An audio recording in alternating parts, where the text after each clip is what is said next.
कृष्ण प्रेम धारा ट्रस्ट प्रस्तुत करते हैं कार्यक्रम समर्पण।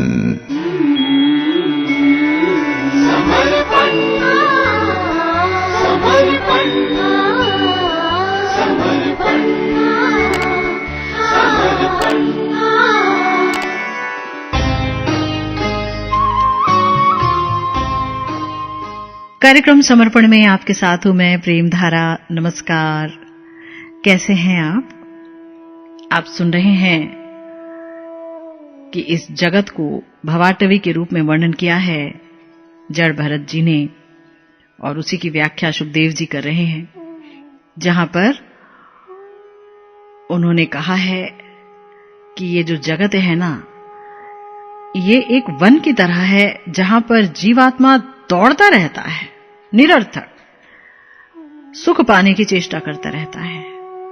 लेकिन जंगल में ये जो दौड़ है वो उसकी कभी समाप्ति ही नहीं होती, क्योंकि जंगल में क्या सुख पाएगा कोई? सुख तो है भगवान के चरणों में, ये बात उसे पता नहीं होती। और अगर पता हो भी जाए, है ना, कोई बता भी दे तो क्या होता है? तो श्रीमद् भागवतम के पंचम स्कंद के 14वें अध्याय में 10वें श्लोक में बताया गया, क्वचित सकृत अवगत विषय वैतथ्यः स्वयं पराभिध्यानेन विभ्रंशित स्मृतिः तया एव मरीचितोय प्रयान्तान एव अभिधावति। यानी कि कहा गया कि बद्धजीव कभी कभी अपने आप सांसारिक विषयों की निरर्थकता को स्वीकार कर लेता है, और कभी कभी वो ये भी मानता है कि भौतिक सुख बड़े ही दुखपूर्ण है। फिर भी अपनी उत्कट देहात्म बुद्धि के कारण उसकी स्मृति एकदम विनष्ट हो जाती है, और वो बार बार भौतिक सुखों के पीछे वैसे ही दौड़ता फिरता है जैसे मरुस्थल में मृग मरीचिका के पीछे मृग। तो देखिए, इस जगत में, इस भौतिक जीवन में हमारा जो मुख्य रोग है ना, वो है हमारी देह को मैं समझने वाली बुद्धि। ये देह ही मैं हूं। अगर किसी व्यक्ति के काम नहीं बनते हैं, वह असफल होता है, या उसे संसार में किसी से धोखा मिलता है, अपने दोस्त से या रिश्तेदार से, या फिर उसे रोग हो जाते हैं, तो सोचता है कि ओहो, बेकार है ये सांसारिक विषयों का चक्कर लगाना, ये बेकार ही है, निरर्थक है सांसारिक विषय, ये दुनिया बेकार की है, ये दुनिया मेरे काम की नहीं है बोलेगा। सोचेगा कि ये सारे सुख, अरे इनके अंदर तो दुख ही छुपे हुए हैं, मान लेगा। लेकिन फिर भी कालक्रम में चूंकि देह में मैं बुद्धि इतनी ज्यादा है कि उसकी स्मृति विनष्ट हो जाती है। वो भूल जाता है कि अरे इसी प्रकार के संबंधों में ही तो धोखा खाया था। वो भूल जाता है कि अरे अभी अभी तो एक सुख आया था जो मुझे इतना दुख देके गया। फिर भी वो भौतिक सुखों के पीछे दौड़ते रहता है और हमेशा बेचैन रहता है, व्याकुल रहता है। तो यहां पर तुलना दी गई कि भाई जैसे मरुस्थल में मृग मरीचिका के पीछे मृग भागते हैं ना, यानी कि मरुस्थल में मृग जब पानी की तलाश करता है तो उसे लगता है बस थोड़ी ही दूर पर पानी है, वो भागता है, दौड़ता है, पर देखता है पानी का वो स्थान और आगे खिसक गया, पानी नहीं होता है वहां। सूर्य की रोशनी रेत पर पड़ रही होती है, जिससे एहसास होता है कि पानी ही पानी है वहां, लेकिन पानी होता नहीं है। इसी तरह से जीव सोचता है कि मेरे प्रयासों से मुझे सुख मिलेगा, लेकिन सुख मिलता नहीं है। और जो सुख मिलता भी है वो वास्तव में आगामी दुख का ही कारण बन जाता है। दुख ही दुख पाता है, वो सुख मिलेगा नहीं, क्योंकि सुख है नहीं। यहां पर जो भी सुख है वो सुख एक कष्ट में बदल जाएगा। और जो लोग इस सुख को ढूंढते रहते हैं वो बेचारे बेचैन नजर आते हैं, दूसरों पर विश्वास नहीं करते हैं और उनके जो निर्णय हैं उनसे वो दुखी हो जाते हैं। जबकि जो भगवान के भक्त होते हैं, जो कि हमेशा के लिए ये बात समझ लेते हैं कि सांसारिक विषय निरर्थक हैं और जो कि इस देह को भगवान की अमानत मानते हैं कि भगवान ने दी और मैं देह नहीं हूं, मैं भगवान का दास हूं, इस बुद्धि से युक्त होते हैं, तो उनकी स्मृति कभी विनष्ट नहीं होती है। उनके अंदर बड़े ही प्यारे सद्गुण आ जाते हैं। ऐसे लोग कैसे होते हैं? शांत, निरपेक्ष, निर्मम, निरामय, अगुण, ब्रह्मज्ञानी, दक्ष, समदृक, स्वदृक, विगत, अति, स्वपरमति, परमरति विरति, तव चक्रपाणी। ऐसे लोग होते हैं बड़े ही प्यारे भक्त, जिनके चित्त से सारी कामनाएं निकल जाती हैं, इसीलिए वो शांत हो जाते हैं। जो लोग भोग करना चाहते हैं दुनियावी सुखों को, वो अशांत रहते हैं। क्योंकि वो कितनी भी कोशिश कर लें, वो सारे सुखों को भोग कर नहीं सकते हैं। कहीं ना कहीं से कोई ना कोई दिक्कत आ जाती है। कभी शरीर ही दिक्कत बन जाता है, कभी पैसे की कमी आ जाती है, कभी वक्त निकल जाता है।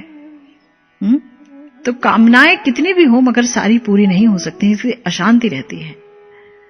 क्योंकि भक्त भगवान से प्रेम करते हैं और सिर्फ उनका भजन करना चाहते हैं, उन्हें प्रसन्न करना चाहते हैं, इसीलिए उनकी किसी भी वस्तु की आकांक्षा नहीं रहती कि मुझे ये चीज मिल जाए या ऐसी स्थिति हो जाए तो मेरा भजन होगा, ऐसा भी नहीं होता। वो हर हाल में भजन करते हैं, इसीलिए वो निरपेक्ष रहते हैं। और वो लोग जो भगवान का भजन नहीं कर रहे हैं, दुनियावी सुख भोग रहे हैं, वो ममता में पड़ जाते हैं, मोह में पड़ जाते हैं और मोह माया ममता में तड़प तड़प करके प्राण गंवा देते हैं। समय निकल जाता है। जिनसे ममता की, जिनके लिए सब कुछ किया, सारे पाप किए, वही लोग कल को दुत्कारते हैं बुढ़ापे में। तो भक्त होते हैं ममता से रहित। भक्तों के अंदर जीवों के प्रति करुणा तो होती है, लेकिन किसी को वो अपना नहीं समझते कि ये मेरे हैं। भगवान के अलावा वो किसी को अपना नहीं समझते हैं। उपाधियों से रहित होते हैं। आप उन्हें कह ही नहीं सकते हैं भाई आप डॉक्टर हैं, इंजीनियर हैं, किसी की पत्नी हैं, किसी के पति हैं, मां हैं, बाप हैं, बेटा हैं। वो कहते हैं हम तो बस भगवान के दास हैं और कुछ उपाधि है नहीं, हम तो भगवान के हैं। तीनों गुणों से अतीत होते हैं क्योंकि भगवान का नाम लेते हैं। भगवान का नाम 3 गुणों से अतीत है। भगवान ही है साक्षात भगवान का नाम। भगवान के गुण, भगवान की लीलाएं सब सच्चिदानंदमय हैं, चिन्मय हैं। और जो सच्चिदानंद भगवान की शरणागति ले लेते हैं, वो भी तीनों गुणों से अतीत हो जाते हैं। शब्द ब्रह्म है, यानी कि शास्त्रों को जान लेते हैं, भगवान को जानते हैं। जानते हैं कि जिस कार्य के लिए मुझे मनुष्य देह मिला है, उसे मुझे कैसे पूरा करना है। उसे पूरा करने में बड़े ही कुशल होते हैं। पता है उनको कि ये जो जीवन है ना, ये चपल बिजली जैसा है। यानी बिजली की चकाचौंध जो उभरी और समाप्त हो गई। जैसे कि पानी के अंदर आप बताशा रख दीजिए तो पानी के अंदर रखा हुआ बताशा तुरंत ही घुल जाएगा। ऐसे ही ये जीवन है, देखते ही देखते समाप्त। परंतु ये मनुष्य देह मिला है सिर्फ और सिर्फ भगवान के भजन के लिए। तो जो व्यक्ति इस मनुष्य देह का उपयोग भगवान के भजन को करने में करे कि हां मैं भगवान का भजन करूंगा, सारा समय भजन में लगा रहे, तो समझ लीजिए वो बड़ा इंटेलिजेंट है, बहुत ही कुशल है। ऐसे व्यक्ति चूंकि भगवान में तन्मय रहते हैं, इसीलिए उनका ना कोई अपना होता है ना पराया। तो ऐसे लोग चूंकि भगवान के भजन में लगे रहते हैं, तो ना तो कोई उनका अपना होता है ना पराया। किसी को अपनी पराई बुद्धि से वो जांचते ही नहीं है, भेद बुद्धि से रहित होते हैं।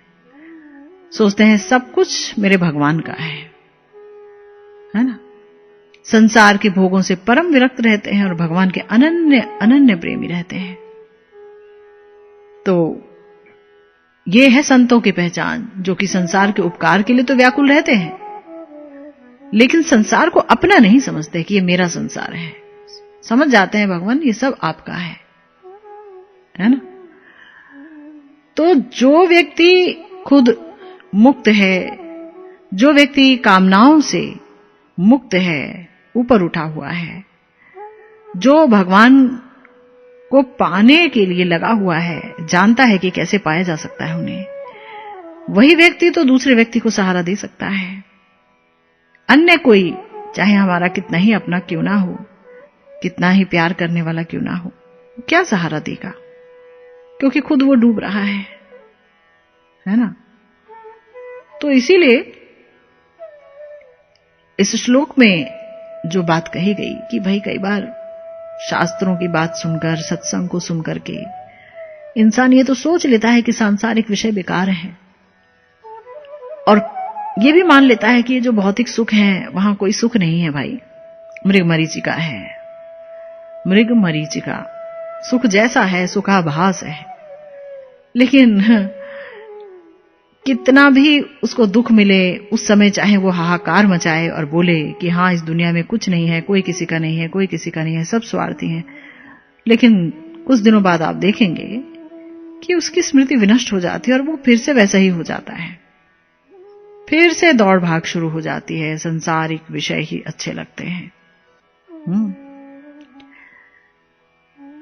तो भगवान की भक्ति जो करता है, उनका संग जो करता है, यानी भक्तों का संग, तो वो समझ जाता है कि भौतिक चीजें तो नश्वर हैं, पर फिर भी वो अपने कार्यों को त्यागता नहीं है। वो भगवान के धाम को प्राप्त करना चाहता है, भगवत प्राप्ति करना चाहता है, तो इसलिए भजन करता है।